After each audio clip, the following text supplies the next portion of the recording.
Bonjour à tous, j'espère que vous allez bien. Aujourd'hui, je vais vous montrer comment on réalise un bouton poussoir ou un interrupteur va-et-vient. On a tous des commandes chez nous pour gérer la lumière, que ce soit de l'éclairage extérieur ou de l'éclairage intérieur.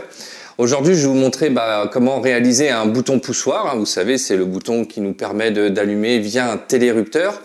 Ou sinon un interrupteur simple ou un interrupteur va-et-vient quand vous avez deux points de commande dans une pièce, par exemple à votre lit et au niveau de la porte d'entrée de votre chambre. La première chose que vous devez faire, et ça je vous le répète depuis le début, c'est de vous abonner juste en bas à droite de la vidéo. Vous mettez des likes si vous aimez la vidéo bien entendu, et puis mettez des commentaires pour savoir si ça vous plaît, et puis si vous avez des questions, je serais ravi d'y répondre. Allez, à tout de suite derrière la vidéo, c'est-à-dire dans mon atelier. Donc comme d'habitude, vous avez les fournitures, le matériel et l'outillage dans la description de la vidéo. Là, on a un appareillage type bouton poussoir avec trois différents branchements. Vous avez le L pour la phase, le et la 1 et la 2. Vous allez voir, pour des boutons interrupteurs simples et interrupteurs va-et-vient, c'est exactement la même chose. Ça ne change pas, donc il vous faut forcément du câble, un support, une plaque de finition et un enjoliveur blanc pour faire tout beau. Vous avez besoin aussi d'un coup de câble, d'une pince à dénuder ou d'un jokari comme vous voulez, et d'une pince coupante et d'une pince à bec courbe, parce que c'est plus pratique les courbes dans les petites boîtes. Donc là c'est très simple, pour brancher un bouton poussoir ou un interrupteur simple, vous allez voir, il faut déjà insérer le mécanisme sur ma main droite sur le support. Alors on met le support dans le bon sens, vous allez voir, c'est assez simple à trouver, il y a des indications, des écritures, vous le mettez dans le sens de lecture, et c'est le même raisonnement pour mettre l'interrupteur ou le bouton poussoir dans le mécanisme. Vous mettez la phase en bas parce que le sens de lecture est est vers le bas, donc tout simplement vous mettez la phase vers le bas. Donc là, en soi, vous utilisez du fil ou un câble, d'accord?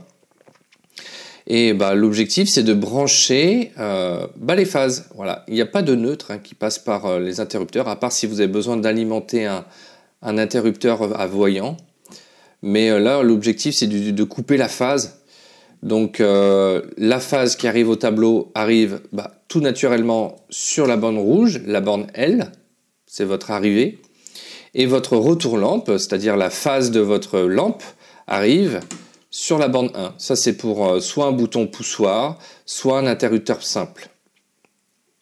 Ensuite, pour un interrupteur va-et-vient, il suffit d'avoir 3 fils, et donc là c'est très simple, vous branchez la navette, donc la borne 1, vous aurez sur l'interrupteur des deux interrupteurs du noir, sur la borne 2 du gris, et sur la phase, sur l'un des boutons, vous avez forcément l'arrivée de votre circuit, et sur l'autre bouton, vous avez le retour lampe. Voilà, c'est comme ça que fonctionne un va-et-vient. Voilà. Et après, c'est assez simple à déconnecter. Et puis le bouton poussoir, comme je vous l'ai dit, il n'y a besoin que de 2 fils. Après, il suffit d'installer l'enjoliveur. Voilà, vous avez des petits clips de chaque côté. C'est très simple à mettre. Moi, je recommande même de mettre la plaque de finition d'abord et après l'enjoliveur. Vous allez voir, c'est beaucoup plus simple à mettre. Vous trouverez les bons trous au bon endroit.